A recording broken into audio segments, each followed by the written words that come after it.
Our next guest is unfortunately becoming one of our longest residents. We have 5 long-term residents, and Violet here is the 5th of those in terms of her number of days here with us. And she is quickly becoming a lot of people's favorite dogs. There are some people who are like, oh, Violet still makes me a little bit nervous. And then there are other people who are like, I love Violet. Can I have Violet? Can she be mine? When you look at Violet, a lot of people are going to say, oh, that's a husky. Not a husky. Cousin to a husky, but not a husky. When she first came in, we were like, oh, is that like a hybrid dog? Is that a coyote dog, a wolf dog, which happened to be illegal in this state?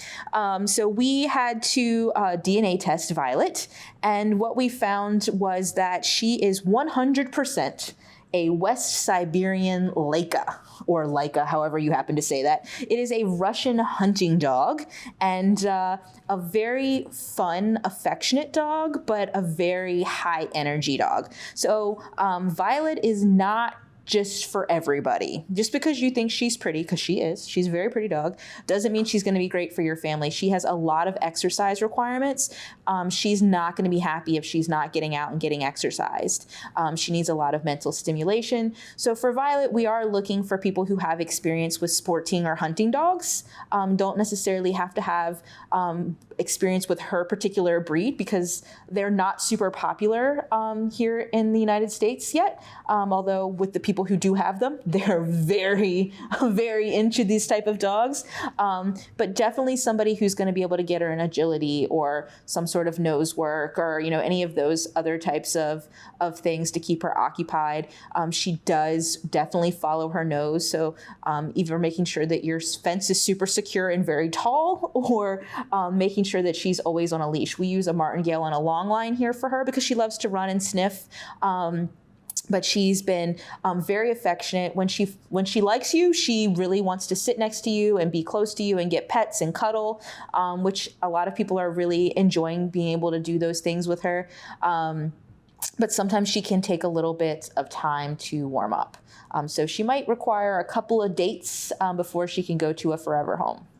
So there's no doubt that she's an interesting dog. Yes. And she's friendly, but she might not slide right into any home. So her ideal home would look like? So for example, I already mentioned like somebody who's going to be able to have experience with either working dogs, sporting dogs, to understand the exercise requirements that she's going to have and the mental stimulation needs. But because of how she behaved when she first got here, it took her several weeks, probably almost 8 weeks really to settle in. We are not looking to send her to a home with small children. So we are looking for someone who has teens or adults only in their home, not necessarily going to have tons of small kids around. That might be something she could work up to, but right now we don't want to start her off on to set her up for failure. And minimally, definitely some sort of dog experience. And one dog does not necessarily make dog experience for Violet. We want somebody who's had, quite a few dogs, understands training and things like that. And again, is patient. She's been doing exceptionally well lately, but in a home, she might revert a little bit and be a little bit more fearful. So somebody who is going to be patient and understand that she might not want to meet all of your friends and stuff right away. So kind of giving her that time to settle in. Also, she's a treat snob, so be prepared to purchase those high value dog treats. I think her favorites right now are cheese, and then she was recently introduced to steak. So steak is the high mark on her totem pole right now. But if you're interested in making Violet part of your home and you think that she's going to be a good fit, the first step, as always, is going to be going to make that appointment. You can do that at visitfcac.as.me.